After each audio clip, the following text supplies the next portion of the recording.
Dubs continue to hold their lead. We saw King fall out of the running last game, and it set him back. That's right. 4 placements. That's right. That's right. King is going to be someone we have to keep a keen eye on. Not a king eye, a keen eye on. Keep a king eye on him too, because sure, why not? A king out there. He really is, man. You got. I think someone on the Fortnite competitive Reddit said, if you have that name and you take out a player like Tfue, you got to live up to it. That's you right. You got to live up to it. But there's the standings once again to get you all up to speed. Booga still holding on to his first place position. Skype and Dubs right behind him. Dubs behind Skype by 1 point only, and this is the spread of the island thus far. Paradise Palms, some players are going to start to land over there in just a little bit. Dude, Frosty Flights, what is going on there? I see 7 arrows or so just outside of where Dubs is currently positioned. Dubs, our last match winner, in great fashion. You can see he's playing the crack shot house here, where tons of chests spawn. I'm also noticing over at the block, I saw another player there. I did not expect that, another body by the block, but he ended up disengaging out of there. And Clarity G off screen, Legend Dian as well. They're going to be some of the first to fall in game 4. Here's a nice little fun fact. 46 of 68 points were scored in the online opens through Dubs' placement strictly. So he definitely knows how to get to endgame. We already know him as one of the most mechanically gifted players, especially with this duo partner Mega, who, by the way, they're both qualifying. One of the only teams that are full qualified. And sitting right next to one another as well, as you saw when Dubs picked up the win. His first person to congratulate him, his teammate Mega. Now, Rux. There you go. That's what I want out of Rux. At the start, Arkram. That is a big elimination. Shaking the head, shaking the head. Feels bad, man. Oh, and when friends collide, yeah. Ouch. Yeah, that is a rough one. Then you got Nix and Niddle. Nix, a Brazilian player. He was clinical during the qualifiers. Always seeing him in the top 10 each and every week that he played.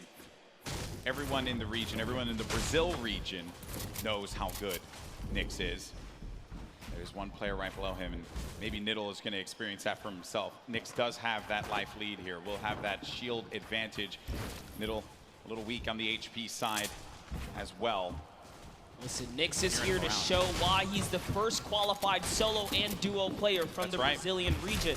There's only a few players who have the title of being fully qualified or double qualified for the competition here. Nix is one of them. He's hearing all that movement up above him. Niddle does have the high ground for the time being. He goes in for the challenge, and that's Nix doing it for the region, doing it for Brazil. More cowbell, please. Nix versus Niddle. Nix comes out on top. He wiggles his finger at the camera and says, no, no, not today. Snobby Shores is his home here. And the good news is he won't get eliminated right away after he does a little motion to the camera.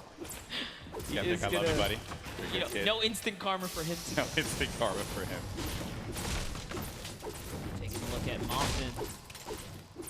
One of our few players representing the Asian region here. Japan as well, 15 years of age. Got a lot of great players from Japan that have joined us in New York City this weekend. Tons of young competitors. We saw a great performance from Sinnoh and O-King yesterday, but Letwike and Twins, they've really been going at it here and in Paradise Palms. The only players here, so the winner of this one's going to take it all. 7 builds for Letwike currently. HP, little dire. Twins also going to be in a rough spot too, and then won't get an opportunity to be able to pop that big potion there unless he goes for it. Okay, he's making it happen. He's going for the big potion pop, and he does get it. That's going to give him a slight advantage in this fight.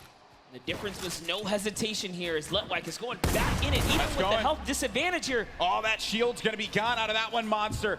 Let does go up above him, and no! Twins got caught looking, and that's Let, who will benefit with that Chug Jug. I'll tell you this, so much confidence.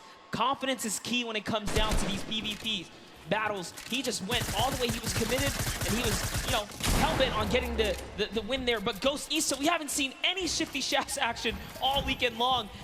Good to see Ghost Issa here on the main stage, as he deserves as much love as anyone else. What's he gonna do? How's he gonna represent for himself and his fans? It's a battle, cross-regional battle here between Moffin and Issa. Moffin from Japan, putting this region on the map, perhaps. Issa, well-known player in the space. He's been at this for quite a while. Off screen, you just saw King's name in the action feed against Teak.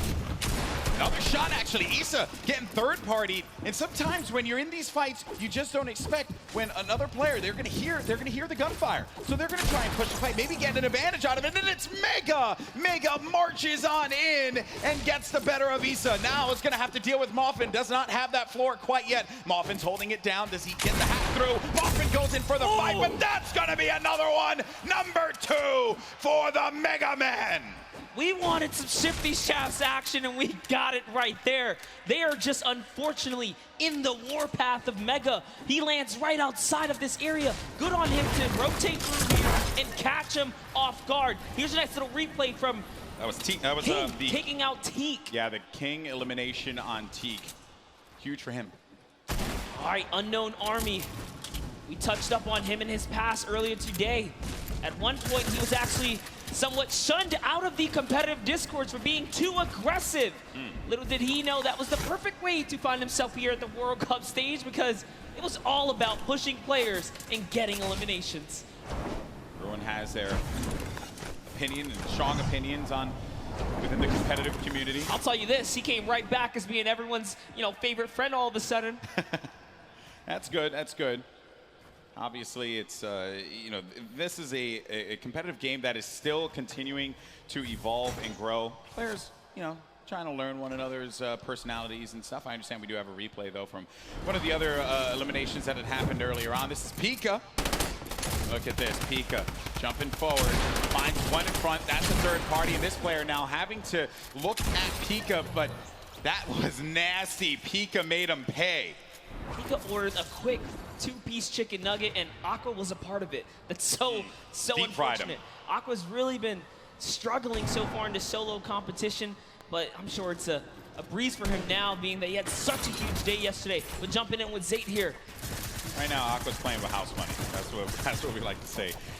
There's a huge performance from Zayt yesterday, but unfortunately for him, not going to be the case in Game 4. Hood J, his first elimination is on to one of Fortnite's greats, Zayt. But the fight continues against Dracons. It's an artillery strike right here, and Dracons is going to have to back up here. Hood J is going to get a moment of peace because he's in the lowest level. He doesn't have to worry too much. Dracons trying to axe his way through the middle, and he's trying to loot right there. That's his loot, respectively, if he can snatch it really quickly. But no, he's more focused on this battle right now. And sets up a cone as well. And Dracons, from the Brazilian region, so there's just aggression. That's what they do. They'll go after the fights, and they want to get in your face. They don't care. They don't care what region you're from. Absolutely loving the rhythm right now. He's really messing with the cadence of his axes, but he's going to get punished. And now he's the one who's on the defense right here as he backs up and takes a defensive stance to go ahead and heal. Doesn't have any shields, no minis, unlike Hood J, who has 2 more remaining. As well as some bandages. Allow him to bounce back. He's got all the mats now, Golden Boy. Yeah, he's got everything to work with. Sometimes you got to go and just farm up, pick up as much as you can. Or maybe even disengage from a fight. It may not be worth it. It's okay to disengage. Play the safe game. There's no reason that you got to get aggressive, get in their face. We understand that is what the region likes to do, but in this instance, hey, you're playing for the long game. Yeah, and I talked with Macwood and Calculator in the Players Lounge for a while, and I asked him, what do you do if someone disengages? Do you respect a good disengage? And he says, depends, If both of you guys are in a weird situation, they'll give it up. There's no reason for you to go for a fight that you're just not comfortable with. Crew, though, he's looking for a fight right now. Has his player playing a little defense, but he ends up getting tagged, and now it's going to be him on the back foot. Has to take a moment, pop a mini. That was the best case scenario for him because he still has a full whites here. He did not lose normal health points. It was just his shield that was ripped off there. 2 quality players right now scrambling against one another. Pika gets rid of the trees so that you can get above. You also get a little bit more resources out of this, perhaps. And it's right in front. Oh, man. Played around the corner there. And then Pika, He just had that brief moment to move away. Saw him move ever so slightly down low. Just saw the tip of his head. This is an intense battle. Pika versus Crew. Crew, a double qualified competitor here. Didn't play in the duos competition yesterday. And of the two, he's the one who just goes in. He's not the IGL. Let's see how he can handle himself here when just playing solos now. And he's in the zone. He's found himself in the zone. Yeah, they're going to get ticked for one in the zone, and they're pretty far from it. He doesn't want to play off that camera angle, but he's going to chuck a brilliant grenade right there. It's going to open up the box. Now you're inside of the Storm Monster. What do? You're engaging in this fight. You're losing health little by little. What's the play now? Oh no! Got the med kit, but he couldn't connect. The play was just to go for it. Pika gets the better, but he's going to continue to tick for health. Does have a launch pad though. Can fly back. He's really far from the safe zone. And I just gotta say, that was Crew's game to win. He managed to turn it around and get that right camera dominant angle back, and he could have had it at that moment, but Pika's prime positioning put him over the ramp. He lost sight of him, and he let his guard down, and he got punished for it. And this is from Pika's perspective and how he got the better of Crew with the burst SMG, the weapon that I happen to favor quite a bit. I like it, although I do like to set myself up for failure sometimes, so I'll pick up the burst SMG. It won't really end that well for me, but for these players here, they know how to take advantage of each item in Fortnite. They're so good at really working with what's in front of them. Now the format, as we had mentioned before, we're pretty far from it, okay? So when you get to 25th place, that's when the placement points start to tick, but each elimination is gonna give a crucial point. These have been some low point games. If you watch the online qualifiers wondering, man, we're seeing players getting 60, 70, 80 points, even 100 in some instances. Those are the online qualifiers, a different format. These are the best players in the world going against one another. The gameplay is going to slow down just a little bit as they all fight for the positioning. Yeah, this is definitely that time in the game when everyone kind of positions up and the heavy congestion begins, but King doesn't care about that because he's King. He's looking for a fight, and arguably the worst zone to fight in, approaching zone 4 and 5 here. He's a savage. He's a savage. He does not want anyone else to sit up upon that throne. It should only be him, but it's okay. Sometimes you don't have to be that thirsty. You can move away. That player popped that ramp in front of him. He gets out. And look at this, look at that. That was so brilliant. He changes his angle there. He says, you know, I'm not gonna use this side. I'm gonna go around and start collapsing in on you, just losing or pushing that player out in uncomfortable ways. Oh, I like this. He's going down low. Master at finding angles here. He's just looking for the best way to break apart his opponent right now, and he's really playing mind games. Now, suddenly, this guy doesn't know what side he's safe on. He's losing all forms of real estate right here. You know, King, he just constantly wants to be in your face. He's done it in each game that has happened, and he always seems to just know where everyone is. Like that is a trait that you know, a lot of the players that are up here, they do have it, but in this South American region like this, where there have been obviously not a lot of players coming out of this for this particular tournament, I think King has put this region on the map without a doubt. He is truly representing here. This King is tracking is phenomenal. He's still keeping track of Tuesday here. Now deciding he's going to replenish some materials and refortify all of this area. Sanctioning to himself here. This is why he's in the running in the top 10 here. We saw him get taken out earlier before, but this is why he plays the high risk, high reward. And if I'm being honest, that's how you take first place. You put it all out there and go big or go home. Everything goes in your favor, honestly. Go big or go home.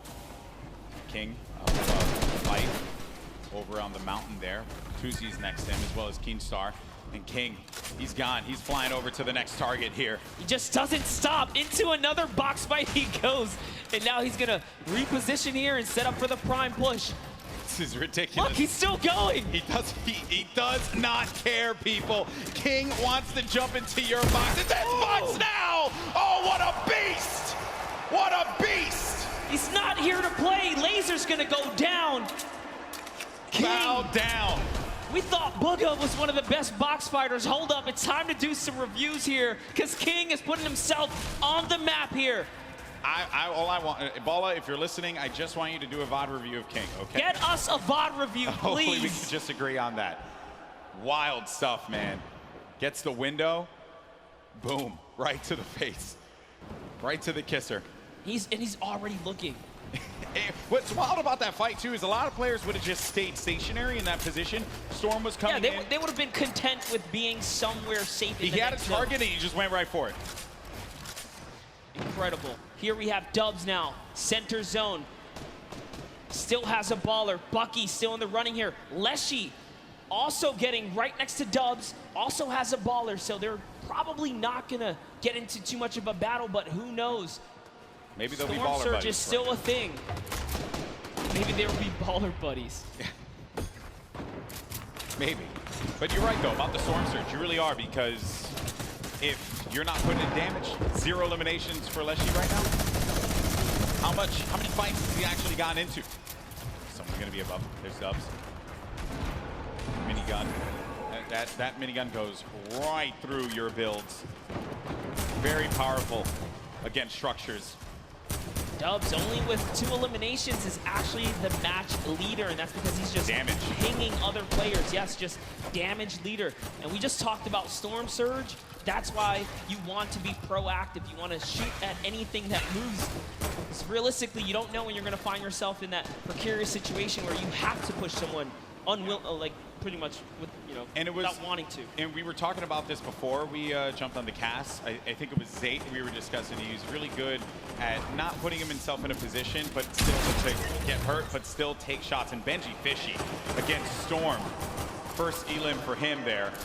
Saw that. He put the trap above his head through the window edit, opens it up and hits him with the pump. And now we're on his perspective. But as we were mentioning before, sometimes from a safe position, go for the shots. Go for the shots. Maybe you get a few ticks. Damage perhaps. And King, he's taking fights outside as well. King is still here to play Golden. 2 eliminations. 53 builds for him. Running with that blue combat shotgun. Great range on that item. It's far away, though, from where the half-in, half-out circle is going to be. We're at Zone 5. This is when things start to get a little crazy. What does King have as an option here? Is he looking for people on the move and then punishing them? Maybe trying to get the community launch pad, perhaps, if someone throws that down. What is he looking for here? It really wouldn't even surprise me if he's just looking for elimination to recap on materials right now, because he doesn't have enough to full tunnel across here. Knowing his playstyle, he's probably gonna want to push here. And there it is. He actually found a launch pad, so his game awareness was at an all-time high here. And take a look here. Tfue, nice little replay right there. One of his first elims. First point, as a matter of fact, against Kurtz. Tfue on the board. But King, what are the chances of that one? Yeah, the good old community launch pad right there. Great neighbors. Paying attention to what's going on here. Can Tfue make a big comeback for himself here? A little concerned about that player who had edited out. And Tfue did have the mark on him. That guy, though, you hate that one. When you just get focused on so much. You're out and about, trying your best to stay up in this game. And then everyone looks at you, and Tfue again, he's doing damage, but he's not getting the elimination. Other people are siphoning those away from him. Yes, Prisionero was just snatched from him. That's another point that unfortunately does not go his way here. He does have some shadow bombs though, so he will be able to make it to this next zone. He decides that he's close enough to try and tarp in, but now he becomes the target of the server because he's only building in wood here. People can take note of the structures being used. That will give you an indication as to where they are currently. Players do build around 2-box metal, perhaps. Metal, the strongest structure. In case you're wondering, maybe you're watching for the first time, wondering what's going on here. Your Game 3 winner, Dubs. 2 eliminations, still has that baller, but it is a very weak baller. I mean, look at that thing, it is cracked up.